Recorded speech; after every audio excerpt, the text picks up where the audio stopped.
Hello, good morning to all of you. तो हम जहाँ लास्ट में कल मैं बता रहा था उसके आगे हम स्टार्ट करेंगे।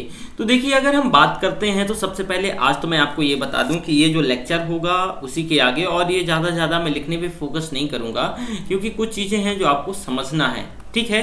तो देखिए, जो नागरिकता मैंने बताया था कि ये एक विशेष प्रकार का विशेषाधिकार होता है, एक विशेष दर्जा होता है जो विदेशियों की तुलना में जो राज्य के जो व्यक्ति होते हैं, राज्य के जो नागरिक होते हैं, तो नागरिकों को राजनीतिक और नागरिक यानी लीगल और पॉलिटिकल राइट्स क्या होते हैं, प्राप्त होते हैं। ये तो रिवीजन में करवा देता हूं आपको। एक चीज ये भी मैंने बताया, वाक और जैसे वॉक और अभिव्यक्ति की आजादी आर्टिकल 19, उसी के साथ मुक्त आवागमन की स्वतंत्रता और मत देने का अधिकार, ये सभी ये विदेशियों को, एलियंस को नहीं मिलते हैं, बल्कि ये किसको मिलते हैं, ये नागरिकों को मिलते हैं। संविधान लागू होने के समय अगर नागरिकता की बात करते हैं तो आर्टिकल 5 जैसे कि अधिवास के आधार पर नागरिकता की बात करी जाती है। अनुच्छेद 5 अधिवास के आधार पर नागरिकता का मतलब क्या है कि अधिवास का आशय ये है कि भारत में कोई इरादतन या फिर स्थायी रूप से रहने की इच्छा से है। अगर कोई व्यक्ति भारत में इरादतन या स्थायी रूप से रहने की इच्छा प्रकट करता है तो उसके लिए कुछ प्रोविजंस है, कुछ शर्तें हैं। कुछ क्या शर्तें हैं उसके बारे में जरा देखते हैं। ये आर्टिकल 5 है, हालांकि इस बारे में मैंने कल डिटेल से भी बताया था। शर्तें क्या हैं कि वह भारत के राज क्षेत्र में जन्मा हो, आर्टिकल 5 के अंतर्गत, कि वह व्यक्ति भारत के क्या है, राज क्षेत्र में जन्मा हो। उसके माता पिता में से कोई भी, ध्यान रखिएगा, उसके माता पिता में से कोई भी भारत के राज क्षेत्र में जन्मे हो।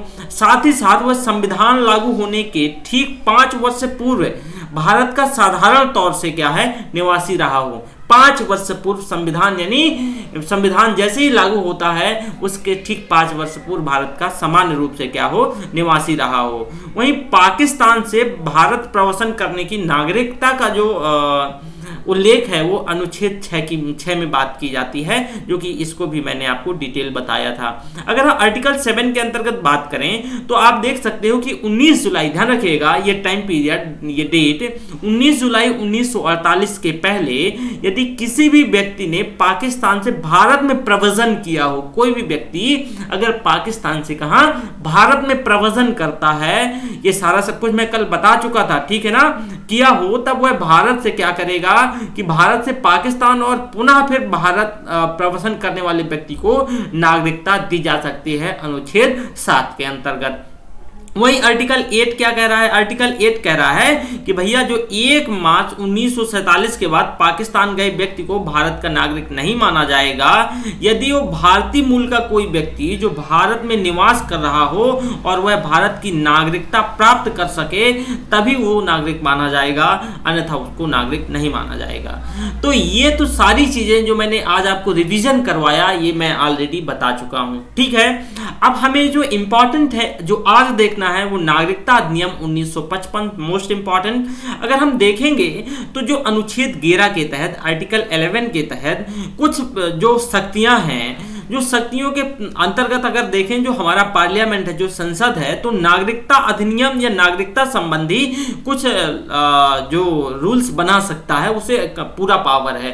तो इसी के रिगार्डिंग 1955 में एक नागरिकता अधिनियम 1955 लाया गया और इसमें 5 आधार रखे गए, 5 बेसिस रखे गए कि किस आधार पर नागरिकता क्या दी जाएगी, किस आधार पर नहीं दी जाएगी। तो वो 5 आधार क्या हैं, जैसे कि जन्म के आधार पर बाई बर्थ, ठीक है। बाई बर्थ का मतलब मैं ये लिख देता हूं, है ना, बाई बर्थ पहला जो आधार है क्या है, बाई बर्थ। इसके बारे में जरा सुन लीजिएगा, बाई बर्थ, ठीक है। देखिए, अगर हम बाई बर्थ की बात करते हैं तो सबसे पहले कि देखिए, एक ये जो इसके आधार पे नागरिकता, तो बाई बर्थ में ये लैटिन शब्द जस सोली यानी द इमर्जेंस ऑफ सॉइल, ठीक है ना, द बर्थ ऑफ सॉइल, अगर इसकी बात करें ला ऑफ सॉइल, ठीक है ना, जस सोली। तो देखिए, जो बाई बर्थ जन्म के आधार पे नागरिकता की बात करी जाती है तो उसमें हम इसको डिटेल से पढ़ेंगे, लेकिन और भी आधार देख लेते हैं। दूसरा आधार है जो हमारा ठीक है, मूल वंश बाय डिसेंट। तीसरा है क्या है, पंजीकरण रजिस्ट्रेशन के आधार पे, ठीक है, और चौथा नेचुरलाइजेशन, और पांचवा क्या है, किसी भी राज्य का समाकलन यानी इनकॉर्पोरेशन ऑफ टेरिटरी, ठीक है। तो ये 5 आधार हो सकते हैं, मैं लिख देता हूं, है ना, बाय डिसेंट,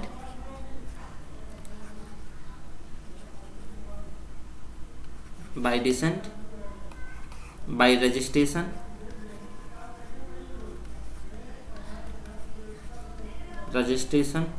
और चौथा है क्या है, नेचुरलाइजेशन, और लास्ट जो हमारा 5वां है वो क्या है, इनकॉर्पोरेशन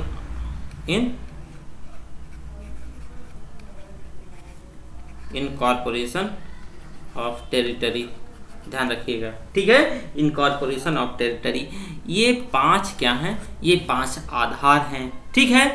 अभी नागरिकता की समाप्ति भी मैं बताऊंगा। नागरिकता की समाप्ति के भी 3 आधार हैं, उस पर भी हम बात करेंगे। रेनन्सिएशन यानी परित्यक्तता के आधार पे, टर्मिनेशन के आधार पे और डेप्रीवेशन के आधार पे, इन तीनों आधार पे नागरिकता समाप्त करी जाती है। तो अगर हम मेंस पॉइंट ऑफ व्यू में इसको डिटेल से इसमें डिस्कस करेंगे, लेकिन पीटी के लिए मोर देन सफिशिएंट है ये, ठीक है।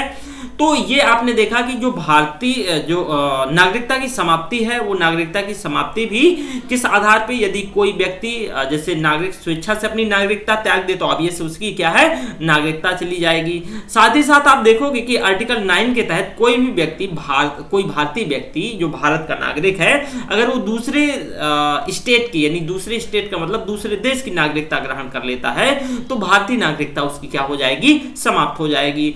और ये तीसरा, जो किसी नागरिक को भारत सरकार के आदेश पर उसकी नागरिकता के कुछ आधार हैं उसको वंचित किया जा सकता है, डिप्राइव्ड किया जा सकता है, यानी बाय डिप्रीवेशन, ठीक है। तो इसके क्या, जैसे कि वो संविधान का अगर कोई व्यक्ति अनादर कर दे, ठीक है, तो भी उसको सस्पेंड उसकी नागरिकता करी जा सकती है। साथ ही साथ गलत तरीके से अगर वो भारत का नागरिक बन गया है, नागरिकता अर्जित कर ली है, या युद्ध के दौरान अगर मान लीजिए कि जो एनिमी कंट्री है, ठीक है ना, एनिमी कंट्री कौन, अब आपके जहन में एक चीज आ रहा होगा कि इस समय एनिमी कंट्री कौन है, तो इस समय एनिमी कंट्री कोई नहीं है। Enemy country at a time माना जाता है कि जब किसी के साथ वॉर चल रहा हो, वॉर हो रहा हो, तब उसे एनिमी कंट्री माना जाता है। अभी कोई एनिमी कंट्री नहीं है। तो अगर किसी एनिमी कंट्री, ध्यान रखिएगा, भारत सरकार अगर युद्ध के दौरान अवैध रूप से अगर वो किसी भी व्यक्ति से संपर्क रखता है तो एनिमी कंट्री के अंतर्गत माना जाएगा और उसकी नागरिकता समाप्त की जा सकती है। तो ये तो सभी आधार रहे हैं, ठीक है। वहीं भारत सरकार को सूचित किए बिना इसके साथ लगातार वो 7 वर्ष से अधिक भारत में अगर निवास करता है तब भी, तो ये बहुत सारे आधार हैं। अब थोड़ा सा देखेंगे कि ये भारतीय डायस्पोरा है, ये भारतीय डायस्पोरा क्या होता है, या इसके बारे में देख लेते हैं, ठीक है ना। तो भारतीय डायस्पोरा, अगर हम भारतीय डायस्पोरा की बात करें तो एनआरआई आपने सुना होगा, गैर निवासी भारतीय, और भारतीय मूल के जो व्यक्ति जो पीआईओ होते हैं, पीपल ऑफ इंडियन ओरिजिन, है ना, तो इसमें ये दोनों शामिल होते हैं। भारतीय डायस्पोरा का मतलब है कि जो एनआरआई, ठीक है ना, नॉन रेसिडेंट इंडियंस होते हैं, और जो पीपल ऑफ इंडियन ओरिजिन होते हैं, पीआईओ, ये दोनों शामिल होते हैं। एनआरआई भी बताऊंगा कौन होते हैं। तो जैसे गैर निवासी भारतीयों की बात करें तो ये भारतीय नागरिक होते हैं। थोड़ा सा पहले आप इसमें देख लीजिए कि ये होते क्या हैं। तो देखिए, पहले तो ये भारतीय नागरिक होते हैं जो साधारण तौर पर भारत से बाहर निवास करते हैं। क्या है ये, साधारण तौर पर जो एनआरआई होते हैं ये भारत से बाहर निवास करते हैं, है ना। इसके साथ साथ आप देखोगे कि इसमें कुछ परिवर्तन किया गया है, लेटेस्ट परिवर्तन है, आप लिख लीजिएगा, मैं बता देता हूं या लिख देता हूं, है ना, वरना आप तो बजट 2020 में इसमें क्या परिवर्तन किया गया है थोड़ा सा ये देख लीजिएगा। बजट 2020 में, बजट 2020, ध्यान रखिएगा, बजट 2020 में क्या किया गया है कि इसकी परिभाषा में परिवर्तन कर दिया गया है। जो फाइनेंस एक्ट 2020 के अनुसार 183 डे 183 डेज होता था, तो 183 डेज दिनों के स्थान पर इसमें से 245 दिन कर दिया गया है। 183 डेज की जगह 245 कर दिया गया है। 245 कर दिया गया है। ठीक है, तो ये तो क्या हुआ कि भारतीय NRI हुआ, इंडियन रेसिडेंट हुआ, ठीक है ना, यानी नॉन रेसिडेंस ऑफ इंडिया। ठीक है, तो NRI के बारे में। अब PIO के बारे में देख लीजिए। PIO क्या होता है? People of Indian origin. देखिए, ये भारत के नागरिक नहीं होते हैं। पहली बात तो ये जान लीजिए कि ये किसी प्रकार से भारत के नागरिक नहीं होते हैं। ठीक है, भारत के नागरिक का मतलब कि जो देखिए जो NRI होते हैं वो भारत के नागरिक होते हैं, लेकिन जो PIO होते हैं वो भारत के नागरिक नहीं होते हैं। कैसे? क्योंकि देखिए, अगर मान लीजिए, अगर बस फॉर एग्जाम्पल कि मेरे दादा दादी या उनके दादा दादी कोई भी व्यक्ति भारत में उस भारत के नागरिक हुआ करते थे, भारत के निवासी थे, और वो क्या कर गए, बाहर माइग्रेट कर गए, तो अगर मेरी नागरिकता अमेरिका की है या कहीं और की है, तो मैं क्या इंडियन ओरिजिन, जो मेरा ओरिजिन है क्या इंडियन ओरिजिन, तो मैं PIO people of Indian origin या भारतीय मूल का व्यक्ति माना जाऊंगा। ठीक है, तो आपको यहां ध्यान रखना है कि ये भारत के नागरिक नहीं होते हैं, लेकिन इनके जो पूर्वज हैं वो भारतीय होते थे। इनके जो पूर्वज हैं वो क्या है, वो भारतीय होते थे, ये ध्यान रखना है। आप देखोगे अगर PIO के अंतर्गत कि इसमें से 2015 में सरकार ने कुछ चेंजेस किए हैं। जो PIO और OCI, overseas citizen of India, भी बता दूंगा कि OCI क्या होता है, तो इनका मर्जर कर दिया गया है, विलय कर दिया गया है।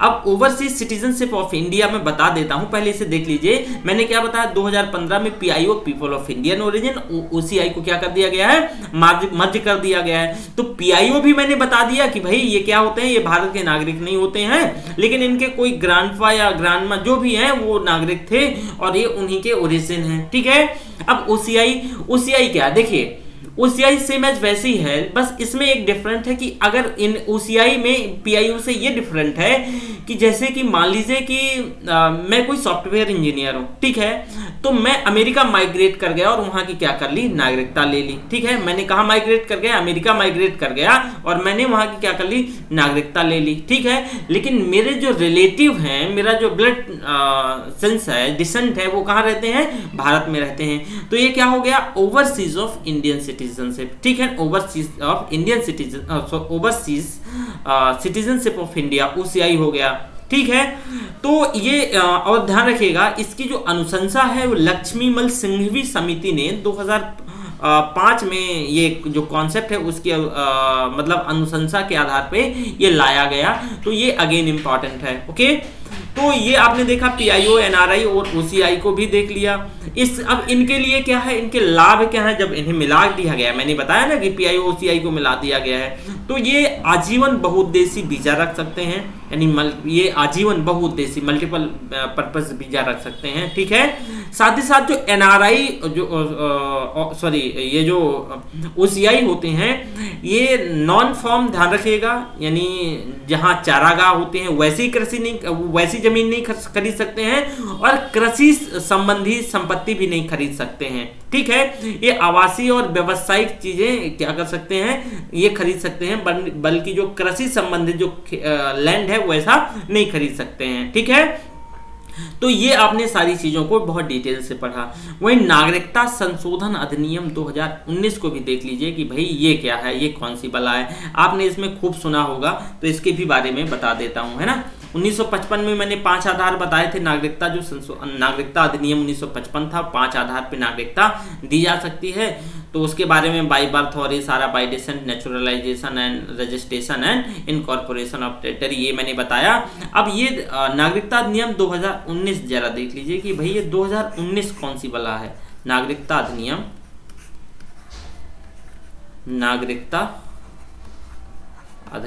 2019, ठीक है, ये क्या है। आपको एक चीज बता दें, 31 दिसंबर 2014 को या उससे पहले, ध्यान रखिएगा, 31 दिसंबर 2014 या उससे पहले, ठीक है, अफगानिस्तान, पाकिस्तान और बांग्लादेश से जो भारत में व्यक्ति आ चुके थे, जो भारत में व्यक्ति आए हुए हैं, उनके लिए, वो सभी के लिए नहीं है, मैं बताऊंगा, उनके लिए इसमें नागरिकता का प्रावधान किया गया है। अगेन बोल रहा हूं कि जो नागरिकता अधिनियम 2019 है, जिसको ये जो सिटीजनशिप अमेंडमेंट एक्ट भी कहा गया, CAA 2019 कहा गया, ये है क्या, ये 31 दिसंबर 2014 से पहले, तब तक या उससे पहले कि अफगानिस्तान, 3 देश ध्यान रखिएगा, अफगानिस्तान, पाकिस्तान और बांग्लादेश के कोई भी व्यक्ति जो भारत में आया है, उन कोई व्यक्तियों में से कुछ एक पर्टिकुलर रिलीजन जैसे कि हिंदू, सिख, बौद्ध, जैन, पारसी और ईसाई, ठीक है, ये अवैध रूप से अगर भारत में रह रहे थे तो इनको नागरिकता के लिए अप्लाई कर सकते हैं और नागरिकता इन्हें मिल जाएगी, नागरिक, भारतीय नागरिक माना जाएगा, ठीक है। इसमें आपको जो स्टेट सिविल सर्विस या यूपीएससी गुमराह करके, 2 मुस्लिम तो है ही नहीं है, यहूदी भी नहीं है, ध्यान रखिएगा। अगर पारसी की जगह यहूदी डाल दे तो आप इससे क्या कर सकते हैं, इससे कहीं ना कहीं एक तरीके से कंफ्यूजन में आ सकते हैं ना, तो ध्यान रखिएगा इसमें यहूदी नहीं है, पारसी है, ठीक है ना। तो ये जो 6 धर्म हैं, इन सभी धर्मों के व्यक्ति 3 देशों से जो भारत में अवैध रूप से रह रहे थे, इलीगल माइग्रेंट थे, क्या थे, इलीगल इमिग्रेंट थे, वो भारत में क्या हो सकते हैं, उन्हें भारत में नागरिकता मिल सकती है। वह अब भारत के नागरिक के लिए आवेदन भी कर सकते हैं। साथ ही साथ अधिनियम के अंतर्गत अगर हम देखें तो अधिनियम के तहत 11 वर्ष तक भारत में निवास करने की जो शर्त है, इसको हटा करके 5 वर्ष की शर्त को इसमें क्या किया गया है, 5 वर्ष कर दिया गया है, 5 वर्ष एप्लीकेबल होगी, ठीक है ना। तो ये सारी चीजें रही हैं। वही वो नागरिकता प्राप्त करने पर क्या क्या कैसे होगा, ऐसे व्यक्तियों को भारत में उनके प्रवेश की तारीख से भारत का नागरिक माना जाएगा, अगर वो व्यक्ति जैसे ही क्या कर देंगे, अप्लाई कर देंगे, ठीक है। दूसरा, उनके खिलाफ अवैध प्रवास या नागरिकता से संबंधित जो कानूनी जो लीगल मुकदमे हैं, जो कानूनी एक तरीके से केसेस चल रहे हैं, उनको क्या कर दिया जाएगा, उनको भी बंद कर दिया जाएगा, ठीक है ना। तो ये आपने देखा। अब आपको एक एनआरसी देखना है ना, नेशनल रजिस्टर ऑफ सिटीजन, तो इसको देख लीजिए कि ये भाई एनआरसी क्या है, ठीक है। एनआरसी आपको तो पता ही है, खूब इसमें बवाल हुआ था, है ना, एनआरसी में, तो थोड़ा सा इसे देख लीजिए। देखिए, जो नेशनल सिटीजन, जो सिटीजन एक प्रकार का एक रजिस्टर होता है, ठीक है। इसमें भारत के जो सभी जो लीगल नागरिक होते हैं, जो वैध नागरिक होते हैं, इसमें उनका नाम शामिल होता है, इस रजिस्टर्स में उनका नाम शामिल किया जाता है। तो ये तो क्या हो गया, एनआरसी हो गया। लेकिन वहीं वर्ष 1951 में पहली बार नेशनल सिटीजन रजिस्टर तैयार किया गया था और असम जो नेशनल सिटीजन रजिस्टर की व्यवस्था करने वाला एक ऐसा अकेला राज्य बन गया है जो 1951 के एनआरसी के समय मणिपुर, त्रिपुरा और उसके साथ साथ मणिपुर, त्रिपुरा को और एक और कोई स्टेट था, भी याद नहीं आ रहा, हाँ नहीं, इसमें नहीं था, मणिपुर, त्रिपुरा और असम 3 ही